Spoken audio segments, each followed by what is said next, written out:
Kamusta mga kasaliksik? Maraming mga kakaibang kwento ng tao ang hindi pa alam ng marami. Kaya mula sa pinakamahabang pilikmata na naging Guinness World Record hanggang sa babaeng unicorn na may sungay na tumubo sa kanyang ulo, ay pag-usapan natin ang 10 pinakanakakagulat na kwentong medikal sa buong mundo. Kaya kung handa ka na, ay simulan na natin. Number 10. Pinakamahabang pilikmata. Isang babae mula China ang pumukaw sa buong mundo matapos makuha ang Guinness World Record para sa pinakamahabang pilikmata na umabot ng higit sa 20 centimeters. Isipin mo na lang, bawat pagdampi ng hangin ay ramdam na ramdam niya sa kanyang muka. At sa bawat sulyap ay para bang may kakaibang mahika. Hindi lang basta kakaiba ang kanyang itsura, kundi naging simbolo ito ng pagiging proud sa sariling katangian, gaano man ito ka-unusual.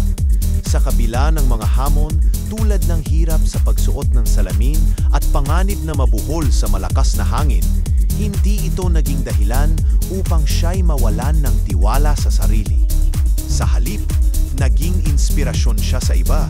Ipinakita na ang isang bagay na maaaring ituring na kakaiba ng iba ay maaaring maging korona ng iyong pagmamayabang. Ang kanyang pilikmata ay hindi lamang buhok na tumubo, kundi simbolo ng tapang at pagtanggap sa sarili. Number 9. Mata ni Uncle Chico.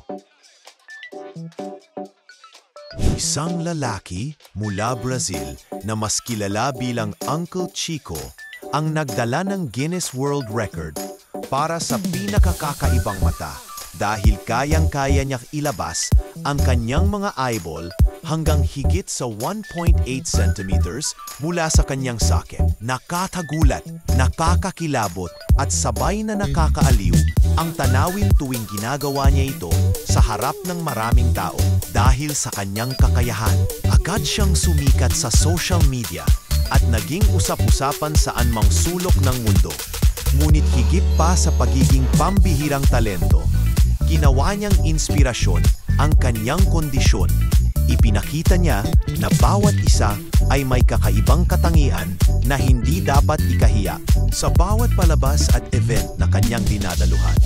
Ipinapakita niya na ang tunay na lakas ay hindi nakikita sa panlabas na anyo, kundi sa tapang na yakapin ang sarili.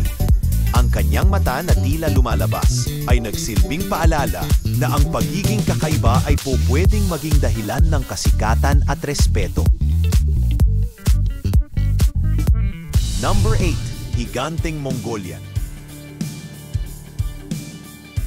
Mula sa malawak na damuhan ng Inner Mongolia, lumitaw si Bao Shishun, isang napakataas na lalaki na umabot ng 7 talampakan at 9 na pulgada, halos kasing taas ang isang basketball hoop. Hindi may kakaila na sa unang tingin pa lamang, nakakawaw na ang kanyang tindig. Ngunit hindi lang ito basta kwento ng pagiging kakaiba sa taas, kundi kwento rin ito ng lakas ng loob at pagtanggap sa sariling kapalaran. Bagaman mahirap makahanap ng kasya sa kanyang mga damit, sapatos at maging sa pang-araw-araw na gamit tulad ng kama o mesa, hindi naging balakid kay Bao ang kanyang taas. Sa halip, ginamit niya ito bilang biyaya, nakakatulong sa iba at nakakabigay pa ng inspirasyon sa mga nakakasalamuha niya. Ang kanyang kabaitan at pagiging mapagkumbaba ay mas mataas pa kaysa sa kanyang taas, dahilan para siya'y mahalin at igalang ng marami. Number 7. Elephant Man ng China. Si Wang Chuncai mula Hunan Province ay naging kilala bilang Elephant Man dahil sa kanyang kondisyon na neurofibromatosis, isang bihirang sakit na nagdulot ng napakalaking bukol sa kanyang mukha. Dahil dito, madalas siyang makaranas ng sakit at hirap sa araw-araw, bukod pa sa mga diskriminasyon at mapanuksong titig ng mga tao.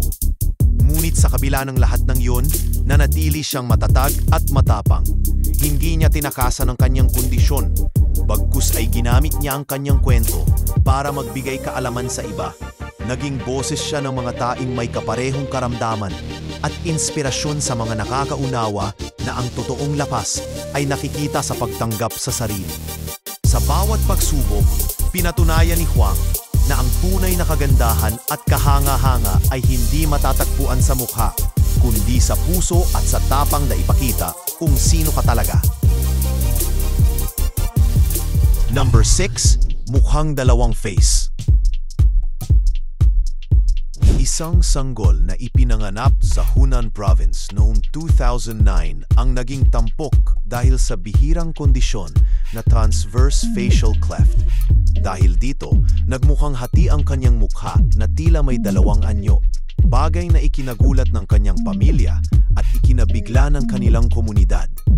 Ang mga salitang panghuhusga at mapanuksong tingin ng mga tao ay naging mabigat na pasanin.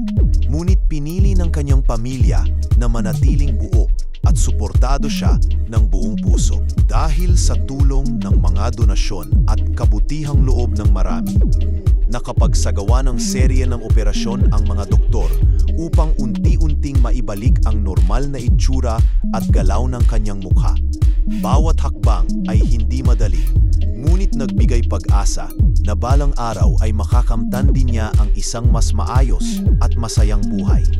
Ang kanyang kwento ay nagpapaalala na sa kabila ng pisikal na pagkakaiba, ang tunay na sukatan ng tao ay ang lakas ng loob at pagmamahal ng pamilya. Number 5, pinakamataas na babae. Si Yao Defen mula China, ang minsang kinilalang pinakamataas na babae sa buong mundo. Umabot siya ng 7 talampakan at 8 pulgada. Isipin mo na lang, bawat lakad niya sa kalsada ay agad nakakaagaw ng pansin at tila ba isa siyang higanteng karakter mula sa alamat. Ngunit kasabay ng kanyang taas ang napakaraming suliranin, mula sa sakit sa mga kasukasuan hanggang sa hirap sa paghinga at pagkilos. Sa halip na magkulong sa takot at hiya, pinili ni Yao na ipakita ang kanyang sarili at maging simbolo ng pag-asa. Sa kanyang kabaitan at tapang, nakapagbigay siya ng inspirasyon sa marami. Pinatunayan na hindi hadlang ang kakaibang kondisyon para mamuhay ng may saysay at dignidad. Ang kanyang kwento ay nagsilbing paalala na ang pagiging iba ay hindi kahinaan, kundi pwedeng maging biyayang nagbibigay inspirasyon sa daigdig. Number 4, ilong sa noo.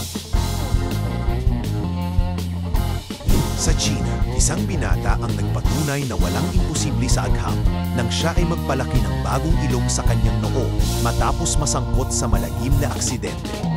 Dahil hindi na kayang ayusin ng mga doktor ang kanyang dating ilong, gumamit sila ng makabagong teknolohiya kung saan unti-unting pinalaki ang balat sa kanyang noo hanggang sa mabuo ang bagong hugis. Sa paningin ng karamihan, nakapangingilabot ang itsura. Ngunit para sa kanya, ito'y naging pangalawang pagkakataon para muling makaharap ang mundo na may kumpiyansa. Ang proseso ay matagal at masakit, ngunit nagbunga ito ng isang matagumpay na operasyon kung saan nailipat na sa tamang pwesto ang bagong ilong. Ang kanyang kwento ay naging inspirasyon hindi lamang sa mga kapwa-pasyente, kundi pati na rin sa buong mundo, na kahit sa harap ng tila walang solusyon na trahedya, maaari pa ring magtagumpay sa tulong ng siyensya at determinasyon ng tao. Number 3, pinakamabuhok na lalaki. Si Eugene Huan mula China ay kinilala bilang hairiest man alive dahil halos 96% ng kanyang buong katawan ay nababalutan ng makapal na buhok. Mula ulo hanggang paa, para siyang balot ng balahibo na mas makapal pa kaysa sa isang hayop. Bagaman marami ang nakatingin sa kanya na parang kakaiba, hindi ito naging hadlang upang yakapin niya ang kanyang pagkakaiba at gawing puhunan para maging inspirasyon. Sa halip na ikahiya ang kanyang itsura, pinili niyang maging positibo at ipakita na ang tunay na kagandahan ay ang pagtanggap sa sarili. Ginamit niya ang kanyang kasikatan upang itaguyod ang mensahe ng self-love at pagtanggap sa bawat pagkakaiba. Sa mga event at pagharap sa publiko, naging sagisag siya ng katapangan. na anuman ang itsura mo, may karapatan kang ipagmalaki kung sino ka at magmahal sa sarili ng buo. Number 2, pinakamatabang bata. Isang batang lalaki mula China na si Lu Hao ang naging tampok sa balita dahil sa kanyang kakaibang bigat. Sa edad na 3 taon pa lamang, umabot na siya ng higit sa 60 kilograms, 5 beses na mas mabigat kaysa karaniwang bata sa kanyang edad. Ang kwento ay naging simbolo ng lumalalang issue ng childhood obesity sa bansa, lalo na't hindi mapigil ang kanyang gana sa pagkain na halos lampas pa sa naokonsumo ng kanyang mga magulang. Ngunit sa likod ng kanyang tasikatan, hirap ang bata sa simpleng gawain gaya ng pag-akyat ng hagdan at pagpasok sa bus. Sinubukan ng mga doktor na alamin ang sanhi, ngunit walang nakitang hormonal o metabolic na dahilan. Nagdulot ito ng mas malalim na usapan tungkol sa epekto ng mabilis na pagbabago ng pamumuhay at pagkain sa modernong China. Ang kanyang kwento ay hindi lang simpleng rekord, kundi paalala na ang kalusugan ng kabataan ay kayamanang dapat ingatan. Number 1, babaeng unicorn. Mula Sichuan Province naman, nakilala si Liang Suzu bilang unicorn woman dahil sa isang itim at matigas na umbok na tumubo sa kanyang ulo na kalaunan ay umabot ng 6 na pulgada. Noong unay maliit na buko lamang ito, ngunit habang tumatagal, lumaki ng lumaki at nagmistulang sumay. Marami ang nagtaka at lumapit upang makita siya ng personal, dahilan upang maging sentro siya ng usapan at pagkamangha ng publiko. Sa kabila ng pagiging tampulan ng usisa, dumaan siya sa matinding hirap sa pagtulog, pananakit at bigat na dala ng kakaibang bukol. Ngunit matapos ang maingat na operasyon, tuluyan siyang nakalaya mula rito at muling nabuhay ng normal.